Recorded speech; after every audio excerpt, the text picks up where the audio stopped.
guys, how's it going? Dexter here, and today we're going to look at the polyfloor rhythm. Before I jump in, please remember to check out the channel membership stuff if you want to get into the deep and meaningful, awesome courses that are available there. Right, jumping in, let's see what's going on. I've called it the polyfloor rhythm because we've got a polyrhythm going on, and we're on the floor tom. Inspired name. Woo. So, let me quickly explain what a polyrhythm is. It's where we've got like two conflicting rhythms happening at the same time. So, the kick and the snare are just playing quarter notes. We're just going to play 1, 2, 3, 4, 1, 2, 3, 4. And normally we play eighth notes over the top of that. 1 and 2. I'll do it on the hi-hat so you can hear it. 1 and 2 and 3 and. Normally we do that kind of thing. But what we've got here is we're going to be playing groupings of 3 over the top of what's going on there. So I won't go too much into the technical theory stuff, but we're going to be playing this on the hi-hat. We're going to be playing, well, on the floor tom, but I'll start here just for you guys to learn it so you can hear it. We're going to play 1, 2, 3, 1, 2, 3, 1, 2, 3. So you can see we're playing groups of 3, but we're just not playing 3. So 1, 2, 3, 1, 2, 3, 1, 2, 3, 1, 2, 3, 1, 2, 3. And we're just going to keep that going over the top of this this pattern. So if I do it on the floor tom, 1, 2, 3, 1, 2, 3, 1, 2, 3, 1, 2, 3, 1, 2. And if I do that overlapping the bass and the snare,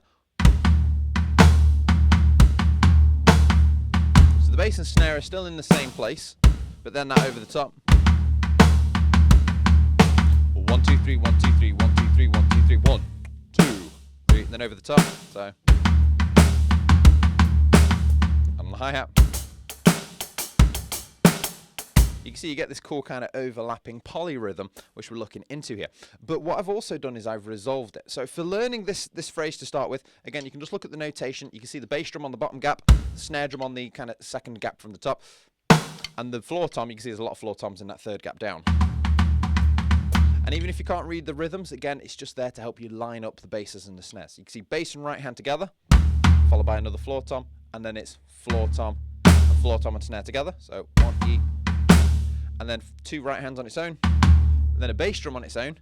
That's just the way it falls. And then right hand again, and then together, right hand, and then one more right hand to finish. So it looks kind of sporadic, but if you just work through it on your drums, you'll start to see this kind of pattern coming from it. So.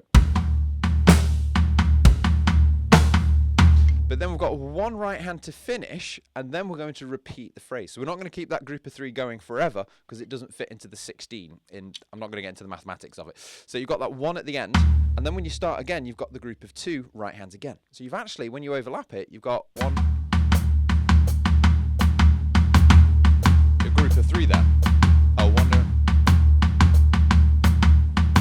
Got that group of 3 where it starts again. So 1, 2, 3, 1, 2, 3, 1, 2, 3, 1, 2, 3, 1, 2, 3, 1, 1, 2, 3, 1, 2, 3, 1, 2, 3, 1, 2, 3, 1, 2, 3, 1, 1, 2, 3, 1, 2.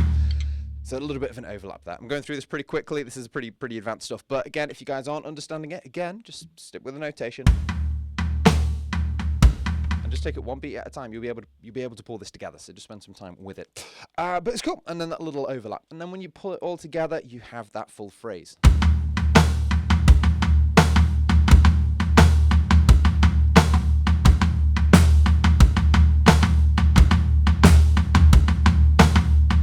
It does take some work. So why should you have a go at this? The reason being, number one, is it can be useful, and I'll show you the applications in a minute. But the other thing is then it's going to expand your kind of rhythmic awareness of what's possible on the drums, because you can go into a lot of this kind of polyrhythmic stuff later on. And it's not just saved for kind of progressive rock metal type advanced drumming things or jazz music or anything like that. You can do it even just in straight pop music if you want to, just a little bit of this. So for example, if I'm playing a normal pop groove, and I decide I want something a little bit more fancy on the hi-hat, I could go for a... You see, that didn't sound too far out there, and I was going for some like 3 polyrhythms over the top. So if I just do this pattern over the top, then back to a normal groove.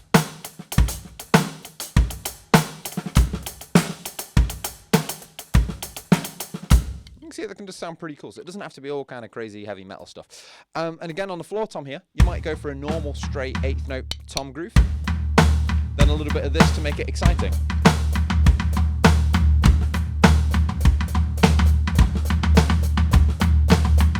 And you can see that can match in with other things. And it just gives you this creative coordination and freedom within your groove to make the right hand do something a little bit far out there, rather than it just being tick, tick, tick, tick metronome the whole way through the song. There's so much you can do with the right hand that people ignore. So that's the pattern just there. So I'm going to put it into a little kind of short solo now, just demonstrating it in a few different ways. If you're interested in trying to get a bit deeper into the right hand stuff, but finding this a little complex, I do have a course available to channel members called Right Hand Variations, where I go through just a few much more basic patterns, but just various things you can do with the right hand rather than eighth notes. You could have 1 and a 2 and a 3, or a 1 and 2. So if you just if you're not really thought about moving your right hand around or doing anything with it, that course is for you guys. Will really help you just start to stretch and get out of that box of tick, tick, tick, tick, tick. So, which is useful in some places, but you know, you want the option to be able to do something more complicated. Anyway, short solo now, demonstrating this in a few ways. Here we go.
And there you have it, guys. Please like and subscribe, check out the channel membership stuff, and I'll see you for the next lesson sometime soon.